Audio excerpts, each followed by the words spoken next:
Hello, and welcome to Decaf, a production of the Beacon Center of Tennessee. Taylor and Mark joining you again. Mark won't be with me next week. He's leaving me. He's going on a media tour of Tennessee, but we will be joined by our new attorney, Win Fa, all the way from California, who I'm so excited to talk to because Win and I have much more in common than Mark and I do. And I think that Win is so new that he probably won't roast me over my life and my personal choices, which I don't feel like are highly roastable, but Mark tends to differ. What's weird is I also have more in common with Wen than I do with you. So I guess like he's just the common man that he has something in common with everybody. I guess that's his thing. He's a man of the people, but Yeah. we're really excited to introduce you guys to him. He actually, when we met with him before he was hired, or when I met with him, I sat down for his interview and he said, "Well, I listen to Decaf all the time, and I know you're a huge Alabama fan," which and so if he's a fan of us, so therefore I'm a fan of him. We're excited to introduce him to you. Mark, do you have anything fun going on this weekend I feel like before you leave for I East feel like Tennessee? a little bit. I feel like we're kind of like that girl who like anybody who gives us attention, we like back. So like if you like us, we'll like you. It doesn't matter. We have such low standards that even if you could be the worst person, if you say you like Decaf, we're like, oh, you're a great person. So that's kind of how we feel. That doesn't end in high school apparently, because I've struggled with that forever. So apparently that's just who I am, and you're one of those girls too. Any big fun plans this weekend, Mark? Now getting ready. So I'll be in Bristol on Sunday night. So where I'm kind of going on a tour of East Tennessee this week. So I'll be in Johnson City, Kingsport, Bristol, the whole Tri-Cities area. And then I'm going to Lenoir City and Knoxville. So I'm very excited. It's just a cool time for me to talk to the media, tell them what we're working on, have a big announcement to tell them about, which we will talk about later on the show, which I can't wait for. So it'll be a good trip. I hope it won't be 100 degrees, but I'm sure it will be. So, I have to make sure I park as close as possible so I don't sweat profusely before I walk into the building. Yeah, absolutely. Well, why wait to talk about this? Let's talk about it right now. Mark, I've never seen you so excited. You're like a giddy little child, and I love it because so last year we did something, or I guess in 2021, maybe it was 2022. When did we do the listening tour? I don't even 2022. Okay, so in 2022, we did a statewide listening tour and poll, which you've heard us talk about so many times, of how we got our issues that we're going to be working on this year. We didn't release all the poll results. That was really for internal purposes. But as we continued to look at them and realize that in some ways we were very much in touch with the Tennessee population, and in other ways we were way off. All of our housing work that we've started doing this year is a direct reflection of the poll of Tennesseans, asking them what is their top issue, what is bothering them. And so we started to think about that more and more. And Mark has a background in campaigns and polling and stuff like that. And so we started thinking, what if we did a poll? What if the Beacon Center did its own poll of Tennessee voters on a regular basis with results to be disseminated? And so from that idea, we got, and I'll let you announce it, Mark, what are we launching next month?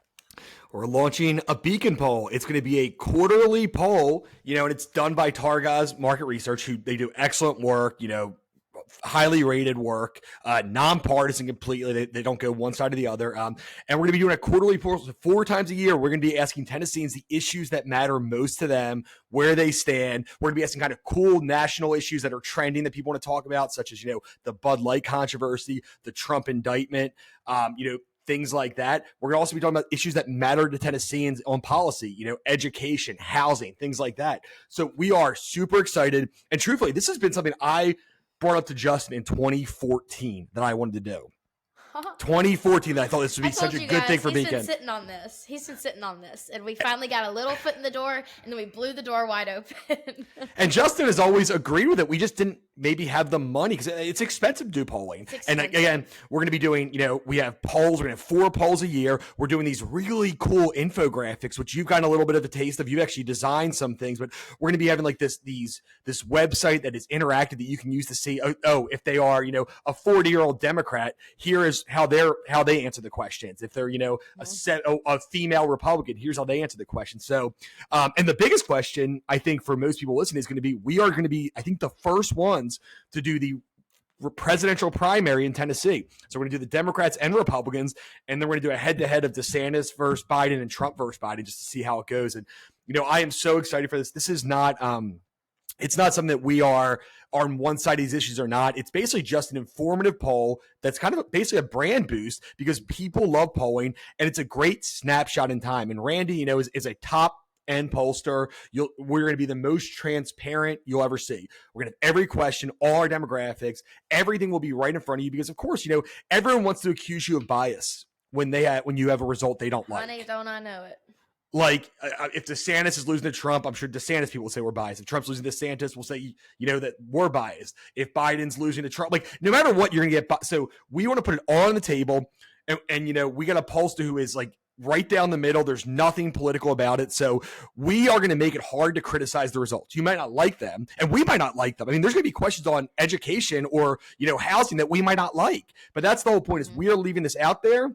And we want people to make their own decisions. And our goal is just to talk about what they said and give an informative, piece of information to media, to policymakers, to advocates on both sides. I mean, this is the point is to have information because honestly, Tennessee doesn't have any very good polls right now.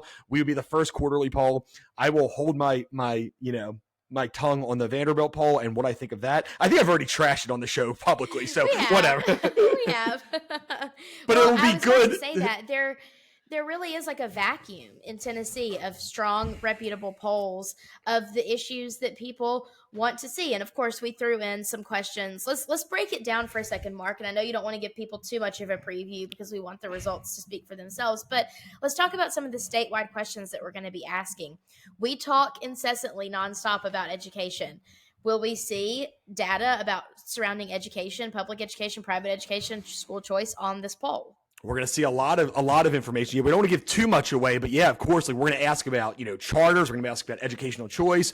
We're going to ask just about, technical schools. So we have a lot of questions that focus on that. I mean, honestly, if you're in Tennessee, you may be one of the people polled. So be ready for that. I know. Get ready. Yeah. Because the poll is in the field as we speak, correct? It is in the field as we speak. Yep. And we will be releasing it. Now, it's exactly 3 weeks from today. I think, me and you had talked about doing just a show for this, but maybe we should do it like a live decaf, one of our first ones that we can kind of do it on, Facebook, but like where we can talk about the results and just talk through what it is. And, I'm excited to see the results. We talked about, we had these ideas in our head, what it's going to say, but I'm sure we'll be wrong about at least something. So it's just interesting to see where Tennesseans stand. And I can't wait. I think it's a really cool branding opportunity. I know some people, including my dad, don't really believe in polls generally. But yeah, my mom what it is, also. yeah. What it is it's a snapshot in time. No poll is going to be 100% accurate. It's a snapshot of where we're at now, and it's the best information we have. And, we have been really, really spot on in our polling. I remember me and you did those exit polling a little different in Memphis. Exit polls. Y'all, that day spot was on. Miserable. It was so hot. It was so horrible. And then we released them and they were spot on. And so I took back all my words and it was super worth it to do. We did them in Nashville too. Remember? I remember we were the first ones to know. Also hot. That's right, but we're the first ones to know that Mayor Briley was not going to win re-election straight up, and not only that, he wasn't even going to win the popular vote. That Mayor Cooper was going to win that, and we had that internally, and we were spot on about those. So the polling we've done is really matched that, and there's been without trashing Vanderbilt too much, there has been some really weird results. Like, how do you have how is Marsha Blackburn losing to Phil Bredesen by 9, weeks before the election when she ended up there's just some really bad results, and it makes you wonder about a lot of things they do. But these will be good results, and like I said, our transparency is going to be what's so good about this. You can accuse us. It's required by law, just so everyone knows. It is required by the IRS that a group like ours is transparent with our polling results. So if there are any questions about us holding things back, just let those drift right out of your brain, because we have to be transparent about this, and we want to be. Well, I mean, we only have to be transparent. We have to, basically the legal aspect is every question we ask, we have to post. So even if there's a question that, they don't agree with us, we have to post. That's the only legal thing. But we're going to go over and above in terms of transparency, in terms of every demographic info is going to be there. You will see every question. You'll see who answered. You'll see all the crosstabs. Those are things that people don't have to show, but our whole goal is to be as transparent as possible. None of our issues, like the questions will be asked in such a way that, I talk to people on both sides. I wanted to make sure the questions were fair because we don't want to lead anybody. The whole point is to get No. a snapshot of where we're at. It's not to, say, 100% of people want ESAs. Of course, that's what we'd like to see, but that's not the point of this. So we are excited. We're going to have national questions. Like I said, we're going to have questions about, like we talked about the presidential election, national issues such as TikTok, whether you think it should be banned. I'm going to be upset. If Tennesseans think that TikTok needs to be banned, I won't know what to do at night if TikTok's banned because I have TikTok time every night. I won't know what to do. But you alluded to the crosstabs portion of it, and I want to be very clear with our listeners. I look at an Excel spreadsheet and immediately get hives. I get one hive right on my chest every time I start to look at an Excel spreadsheet. This is not going to be presented to you in that way. We are working with a contractor who is brilliant and also hilarious, so I love talking to him. And he's building out this interactive app for us where you can filter the data in a visual, interactive, beautiful way so that when you want to look at exactly, like for me, if I wanted to look at women in the age range of 30 to 40, so my specific demographic and where people like me are responding to these issues, I'll be able to do that. And I won't have to look through a spreadsheet and take a bunch of notes. It'll just be easy just to look through it all. And so that's what I'm most excited about, is being able to synthesize and absorb all of the results without having to get a migraine or hives. I think that it's going to be really user-friendly for Tennesseans to check this out. That's right. And for people like me, I like looking at Excel documents. So we'll also have that available. Like, because it's nice to see the data. So like, that's the point though. It's like, I think that what you're saying is where most people are at. But like sometimes, Right. Professors, specifically academics or media, might want to look through that because it's easier for them to find what they want in the actual Excel data. And they can, change it however they want, where they can say, oh, this and this and this. And they can, Excel's great for that. But, that's the great part about this, is that it's for everyone. And we're so excited. We think there's going to be hopefully national press on this. Because again, unless I miss something, we're the first people to poll Tennessee. It'll be interesting what the DeSantis Trump one's at, or if another person comes up, Ramaswamy or Tim Scott, and then the Democrats to see, how is RFK Jr. doing against Biden? Is there an area where Biden, where Democrats aren't happy with him, or is it going to be like 90% Biden where everyone's behind him? There's a lot to see. I don't know what's going to turn out. I've seen what other states have looked like, but we are so excited. Please ask us questions about it, and let's do a pitch to sign up for our email thing, Taylor. So if you sign up for our email, what happens? So 3 weeks from today, we will be releasing this poll. If you want to be the first one to see the poll results, because I know how my release schedules always work, email goes before social media. Email eats first. So I will be sending it to our email list, to our master email list on that morning before it goes to social media, before it goes anywhere else. The media will get it and you will get it. And the media is going to have to sit and write their stories with it. So you will get it before, you will be able to look at this data before anyone else if you sign up for our email list. So go to our website, sign up for our email list, or send us a direct message with your email address if you're watching on Facebook, because this is something you're not going to want to miss. I have a feeling that when I get the data that earlier that week, I will not be sleeping. I will be combing through all of this and looking at it because it will be that interesting. And like we said, this is not just a one-off thing. This is a quarterly poll. So for the next 18 months, we're going to be, and maybe into the future after that. Hopefully forever. Yeah, I think the goal is that we're going to do this forever. We have enough funding for 6 polls, but I assume it's going to be successful, and I assume we'll be able to keep going with it.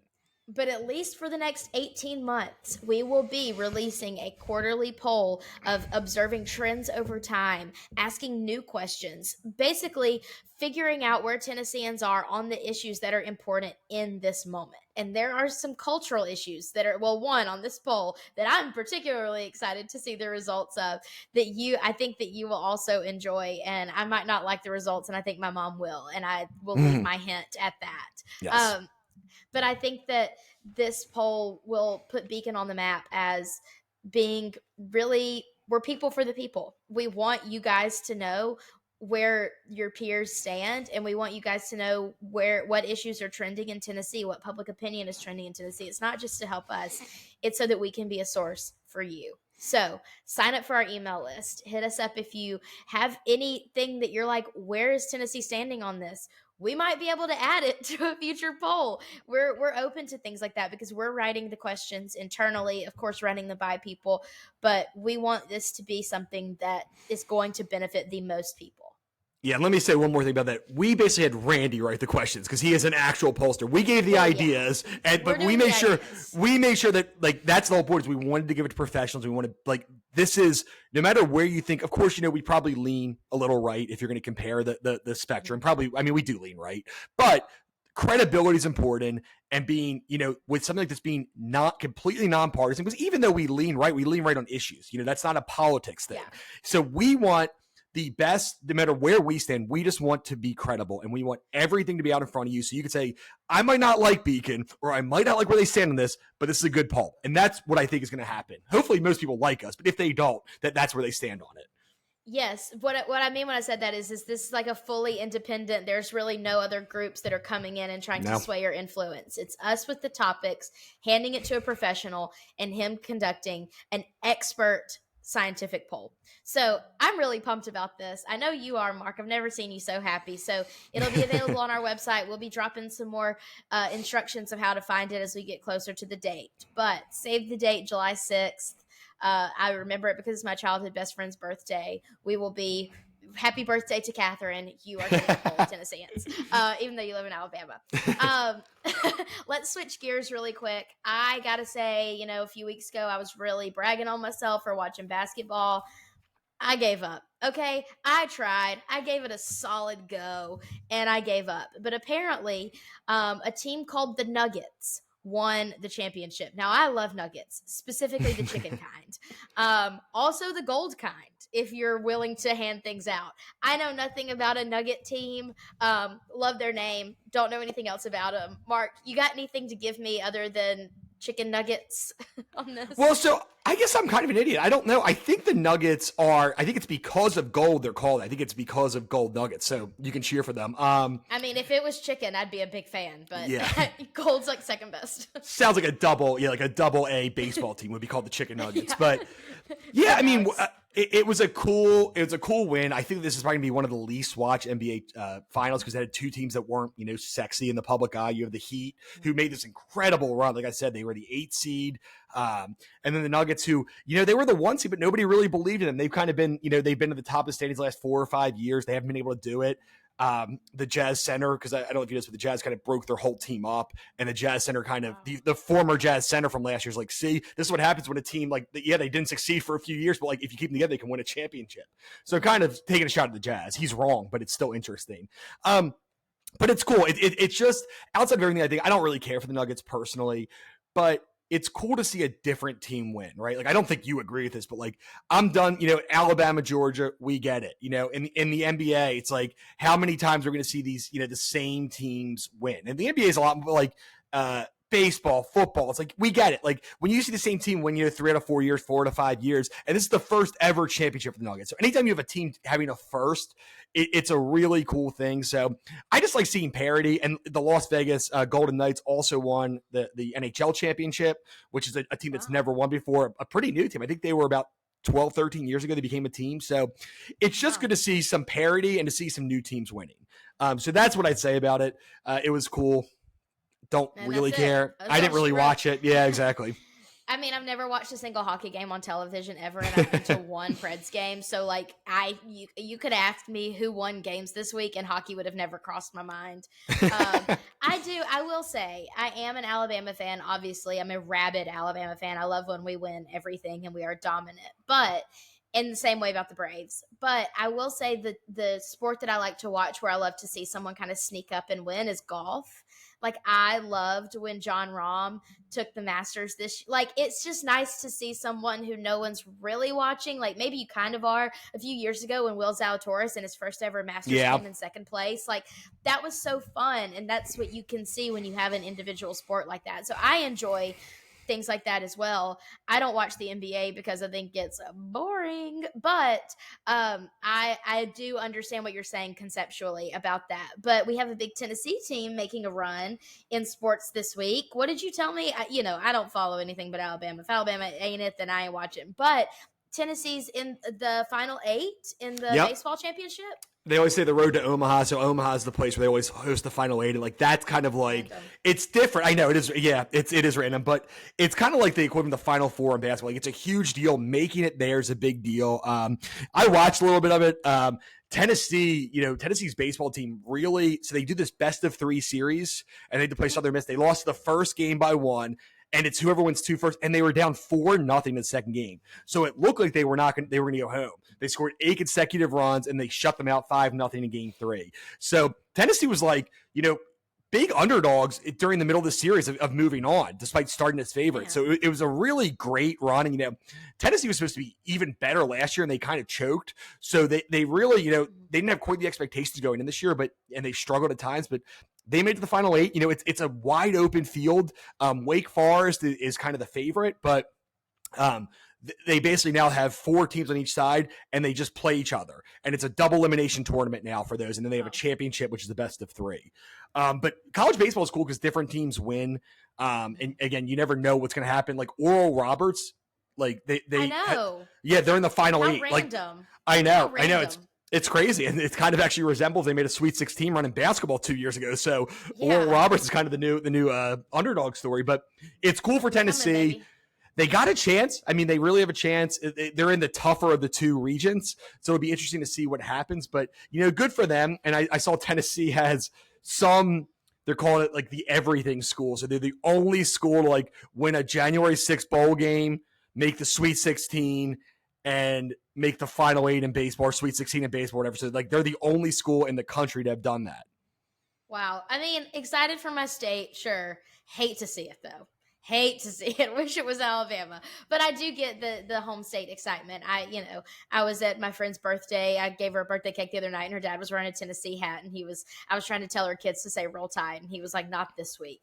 I will not give you that this week, which I get. So it is fun to see that, and fun to see the enthusiasm ripple through the state.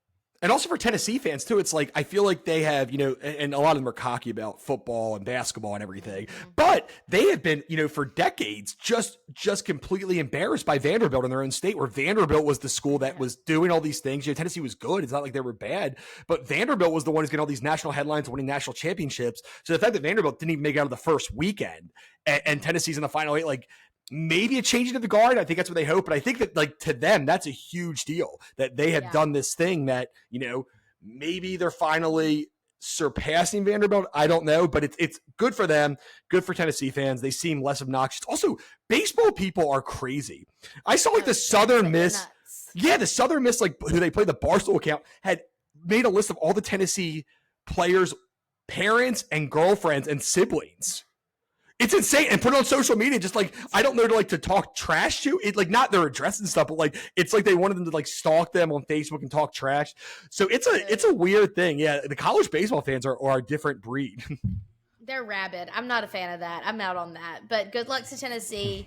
I will, I guess, cheer for the home state if I must. But good luck to Tennessee. Before we go, I was so sad this week to find out that Pat Sajak is retiring. And it sent me on this nostalgic, not a spiral, but a journey of everyone who knows me knows I love Jeopardy. I love Jeopardy so much. I love Alex Trebek. Blake grew out his mustache the other day, and I kept calling him Alex Trebek. I was like, oh my gosh, it's everything I've always wanted. Alex Trebek's book, I was sitting reading it, crying on the beach before he passed away. But at thinking about Pat Sajak retiring, which let me just say, I think Pat Sajak is hilarious. I think he's so funny. He's an absolute troll on Twitter, a national treasure. Wheel of Fortune without him, I guess this is kind of leading into my question, Mark, and I want to know what your thoughts are. Jeopardy hasn't been the same without Alex Trebek. They've had great hosts, though. Ken Jennings on there, that girl from Big Bang Theory, whose name I can't remember right now. They've had great hosts step in, but it hasn't been the same without Alex. And I'm wondering if Wheel of Fortune, like there really is no Wheel of Fortune great to take over. Ken Jennings was the great of Jeopardy to come in and take over. There really isn't someone to come in and take over for them. And I'm wondering, will the show go on? Will it be the same without Pat and Vanna? Like, I just don't know. And that kind of makes me sad. What do you think? Well, I think it really depends on the quality of the host that replaces them. I think that's the biggest issue because I mean, people said that about Family Feud. It's like, oh, Louis Anderson's not there anymore, and it's like, and you know, Steve Harvey's been hilarious. That's the thing. Steve Harvey was such a great replacement, but if he would have been bad, they would have said, oh, and like they've had a bunch of hosts on Family Feud that were great. Like, oh, I miss him. You know, they were all great, but it's like Steve Harvey just like was probably the best host they've ever had. So I think it's because of his personality, and Steve Harvey's so great that like if they can find somebody to replace Pat Sajak that has a good personality, can move it along like that, you know, some funny one-liners, I think it's fine. But it's, you know, it's a legacy thing. And yes, you replace, but same thing with like, Johnny Carson, who's this great person. But if you have other good hosts replacing them, that's okay. The issue becomes mediocre hosts. And I think that the Jeopardy people are mediocre, to be honest. Yeah, that's fair. I mean, I love Ken Jennings, but he's not Alex Trebek. I think Drew Carey did a great job replacing Bob Barker on The Price is Right. That was a great replacement. But the era of all of these people that we were so used to on television now no longer being in those positions, it's kind of sad. Like, I'm going to want my kids to watch the reruns of these shows so they can experience the greats, when the genesis of these shows with the people that helped make them what they are now no longer with the shows. But they need to find someone else. I don't know if anyone could replace Alex Trebek and be that voice and that look that he could do. I think Ken's doing a good job. I don't think he's great, but he's doing well enough. But, you know, will they find someone who are the next Pat and Vanna? I don't know. And it's hard because you can't get like an A-list celebrity, because A-list celebrities don't feel like I have to work every single night. I'm on network television, just normal television. You know, I'm not doing movies. So it's kind of got to be like somebody who used to be famous, or used to be like basically Drew Carey, because like Drew Carey was basically over his fame at that point. Steve Harvey's interesting because he's one of the guys who was pretty famous. He actually become more famous because of it. So like this is his thing now. But like people like Drew Carey, you know, that whatever the woman from The Big Bang Theory is, like, you know, kind of famous, but like not at their heyday anymore. Because like on top of like you have to work every night, you can't work on other projects really because you're doing so much. But I kind of always liked that idea of what Jeopardy did, and I think it's like what even The View did. We just kind of have like random guest hosts for a couple, you know, because then you get real celebrities like Aaron Rodgers did it. And then if somebody's like, oh my gosh, that person was really good, it's almost like an audition too. It's like if they're really good, you put them on the show. Well, I don't know if isn't Wayne Brady hosting something right now? Maybe he can host multiple things. I love Wayne Brady. I think he's so funny and so charismatic. I think he would be a great Wheel of Fortune host. So if anyone's listening that can make that happen, hire Wayne Brady. I think he'd be really funny and really good. But yeah, I'm curious to see who will replace him and who the next generation of Jeopardy will be, because I feel like really good hosts are few and far between. You know, you have the people that bebop around between shows, but who could it be? I don't know. So I just started watching. I think I told you. I actually started. It's like a strong. So I'm already on season 4 now of Vanderpump Rules. But Andy Cohen is the absolute best host of any of these shows. Andy Cohen he would be the best host ever. He probably can't do it because of his contractual stuff with whatever, like with the whatever that franchise is. Because I know he does all the Real Housewives and like Summer House and stuff. But he would be an absolute gem on that show because he is so fun. He does one-liners. Like, that's the kind of guy they need. Somebody who's like smart, but like it's more about funny and quips without wanting to take the show over. And like, I didn't really know who he was. I knew who he was because he's pretty funny on New Year's Eve. And I love when he just absolutely trashed Bill de Blasio on live TV while he was drunk. Yes. But it's like, that's the kind of guy they need. And I'm sure they can't get him because, I mean, he's probably too big of a deal and probably has contractual stuff. But the personality is really, I think Wayne Brady would be good. I mean, he was one of the funniest Chappelle Show episodes with the Wayne Brady one. And of course, you know, Whose Line Was It Anyway was great with him. Whose Line Is It Anyway, baby. That always came on at 9 p.m. on ABC Family. And I had a TV in my room and I watched Whose Line Is It Anyway every single night. And I think that Wayne Brady is so funny. He has comedic timing. He can read the room. Same with Andy Cohen. He can do the exact same thing. Same with Drew Carey. Comedic timing, read the room. There are people who are gifted with the gift of hosting. Just don't put Mario Lopez in that spot. That baby boy has hosted every single thing, and I do not think he is any good at it. So don't. Nick Lachey too. Please no Nick and Vanessa Lachey, please. Gosh, they are the worst. Please don't give us those people. We need somebody that we can take seriously. I have an idea. Joey Fatone would be excellent. Joey Fatone, he's on Impractical Jokers. He is so funny and good. I think we need to start a petition, Joey Fatone to take over for Pat Sajak. I will start a change.org petition right now. He's great. He's the best. Joey Fatone kills it in everything. He's so likable. He's funny. His timing's good. I'm all in for Joey Fatone. All in for Joey Fatone. I'll make buttons. I'll make bumper stickers. I'll make t-shirts. Get your dad on this. We'll make t-shirts.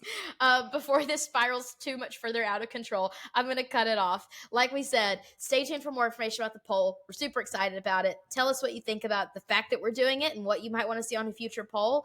And sign up for our email list at beacontn.org. With that, we're going to call it a day. This has been Decaf, a production of the Beacon Center of Tennessee. If you don't already, you should subscribe on Apple Podcasts, Spotify, or wherever you get your podcasts. Have a lovely weekend, and we will catch you next week.